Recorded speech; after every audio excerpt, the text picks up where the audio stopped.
continue maintenant avec une vraie idée très originale, LifeIR, c'est ça? C'est le nom de votre société, Jérôme Richard. Vous avez créé ça il y a très peu de temps, donc elle est toute neuve, l'entreprise. Absolument, on a créé Vous fabriquez des capteurs de pollen. Absolument, on a inventé le premier capteur au monde capable de capter en temps réel les pollens.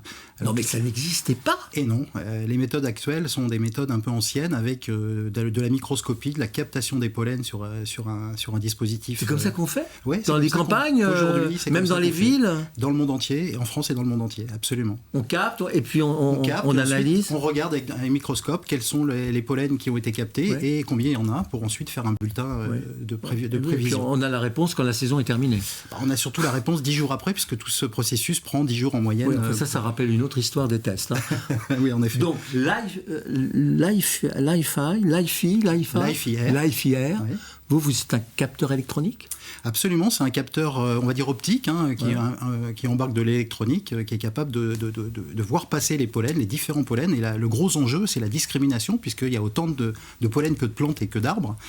Et donc, en fait, pour nous, l'enjeu, c'est de savoir quel pollen est en train de passer, à quelle quantité, pour avertir les allergiques. Mais c'est qui vos clients vont être qui? Alors, nos clients, c'est essentiellement les EPCI, les villes, les grands délégataires de services publics, sur des notions de santé publique, sur des notions d'information en temps réel des patients. Qui veulent avertir ceux qui ont des allergies, voilà. Puis les médecins, les hôpitaux. Quoi. C'est ça, c'est 25% de la population aujourd'hui, et ce sera 50% en 2050, d'après les prévisions de spécialistes.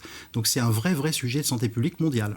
Marginal, mais les apiculteurs, ils peuvent être intéressés par votre truc? Alors pas vraiment, parce qu'en fait, les aviculteurs, c'est les abeilles. Les abeilles, c'est entomophile, donc les pollens ils le savent. Voilà, ils le savent, eux. Mais nous, ce qui nous intéresse, c'est capteurs. C'est ça, leurs propres capteurs. Nous, ce qui nous intéresse, c'est les pollens dans l'air. Et eux, c'est les pollens qui sont véhiculés par les insectes. Donc vous n'avez pas de chiffre d'affaires, parce que c'est encore symbolique. Pas encore, un petit peu. On a 50 000 € cette année, c'est pas tout à fait... Mais vous avez déjà 6 collaborateurs. Absolument. Vous avez trouvé des fonds pour... Oui, on a été bien aidé par BPI France. Oui. On a été extrêmement soutenu. On vient de gagner le concours iLab aussi cette année avec une grosse dotation, donc ça fait du bien, et on est en train de lever des fonds sur la plateforme SoWeFund actuellement. C'est installé où? À Paris, dans la région parisienne? Nous sommes à Orléans, à proximité du CNRS, le LPC2E, qui nous a aidé à développer ce capteur. Écoutez, c'est incroyable cette découverte, parce que je pense qu'on a appris beaucoup de choses, parce qu'on ne savait pas que ça existait. Hein. Absolument. Merci beaucoup. Je vous en prie.